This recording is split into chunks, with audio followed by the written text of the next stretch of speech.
Hello aspirants, I hope all are doing good. I'm good అండి. So ఈరోజు వీడియోలో నా డే ఎలా ఉంటుంది, ఒక యూపీఎస్సీ ఆస్పిరెంట్ డే ఎలా ఉంటుంది అని చూపిస్తాను. సో 6:50కి లేచాను అనమాట. సో లేచిన వెంటనే కరెంట్ అఫైర్స్ చదువుతున్నాను అనమాట. సో కరెంట్ అఫైర్స్ నేను ఇప్పుడైతే గర్ల్ టైడ్ ఫాలో అవుతున్నానండి. నేను ఇన్సైట్స్ కూడా ఫాలో అవుతాను. సో నాకు నచ్చుద్ది అనమాట గోల్ టైడ్స్, ఇంకా ఇన్సైట్స్ అయ్యేసి కరెంట్ అఫైర్స్, ఇంకా వాళ్ళ క్విజ్ నచ్చుద్ది అనమాట. సో అదొక 1 అవర్ చేశాను. ఇంకా 8 to 10:30 నేనేమో వంట చేయడానికి వెళ్ళిపోతానండి. సో కుకింగ్, బ్రేక్ఫాస్ట్, ఇంకా లంచ్, డిన్నర్ ఒకేసారి ప్రిపేర్ చేస్తానమాట, టైం సేవ్ చేసుకోవడం కోసము. ఇంకా నేను నాకు 11కి క్లాస్ ఉందన్నమాట. 11 to 12:30 or 1 వరకు ఉంటుంది. సో అదే క్లాస్ అటెండ్ అవుతున్నాను. సో ఈ క్లాస్లో ఏం చెప్పారంటే మెయిన్ సిలబస్ డీకోడ్ చేశారనమాట. సో ఏ ఎగ్జామ్కైనా సిలబస్ అనేది చాలా ఇంపార్టెంట్ కదండి. సో యూపీఎస్సీ మనతో ఎలా కమ్యూనికేట్ చేస్తుందండి, ఒకటి సిలబస్తో, రెండవది ప్రీవియస్ ఇయర్ క్వశ్చన్స్. సో ఈ 2 వేస్లోనే యూపీఎస్సీ మనతో కమ్యూనికేట్ చేస్తుంది. సో యూపీఎస్సీ ఏమి ఇస్తుంది, ఎగ్జామ్ ప్యాటర్న్ ఎలా ఉంటుందో అర్థం చేసుకోవడానికి సో సిలబస్ చాలా ఇంపార్టెంట్ అనమాట. మీకు ప్రిలిమ్స్లో అంత డీటెయిల్ సిలబస్ ఉండదు. సో మెయిన్స్లో ఉంటుంది కాబట్టి ప్రతి వర్డ్ని మనం కనెక్ట్ చేసుకోవాలన్నమాట. ఫర్ ఎగ్జాంపుల్ ఇప్పుడు సిలబస్ చెక్ చేశారు, ప్రీవియస్ ఇయర్ క్వశ్చన్ పేపర్స్ తీశారు. సో దాంట్లో మీకు ఉమెన్ అని చెప్పి ఉంటుందండి, ఉమెన్ ఉంటుంది.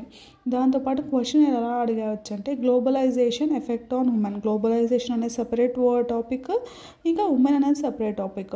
సో ఇంటర్లింకింగ్ చేశారు కదా GS 2లోనో GS 1లోనో. సో ఇంటర్లింకింగ్ జరుగుతుంది అనమాట. సో గ్లోబలైజేషన్ ఉమెన్తో ఎలా ఎఫెక్ట్ అవుతుంది అని చెప్పి.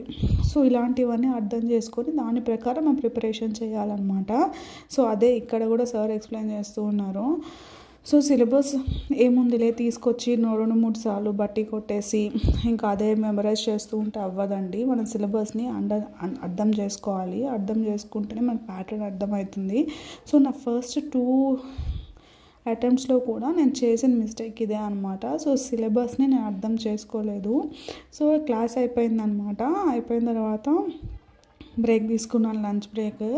సో 1 to 2:30 వరకు బ్రేక్ తీసుకొని 2:30కి స్టార్ట్ చేశాను. సో ఇక్కడ మా ఆర్ట్ అండ్ కల్చర్ స్టార్ట్ చేశానండి. ఆర్ట్ అండ్ కల్చర్లో ఇంకా సార్ మాకు మెయిన్స్కి PDF ఇచ్చారు. సో PDF ఇంకా నా నోట్స్ కంపేర్ చేసుకొని చదువుకుంటున్నాను. నేను జెరాక్స్లు తీయించుకోవాలి. సో ఇట్లా సిస్టంలో చదివితే అంత ఎఫెక్టివ్ ఉండదండి. సో జెరాక్స్ తీసుకొని చదువుకోవాలన్నమాట. మళ్ళీ నిన్న హెల్త్ అస్సలు బాగాలేదు, సిక్ డే. 3:30-4 వరకు చదివాను.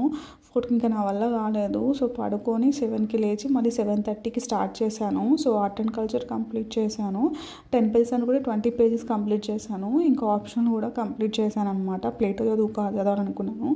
సో ప్లేటో హాఫ్ చదివాను. కరెంట్ అఫైర్స్ కంప్లీట్ అయ్యింది. ఇంకా 10:50 అట్లా అవుతుందన్నమాట మొత్తం చేసే లోపల.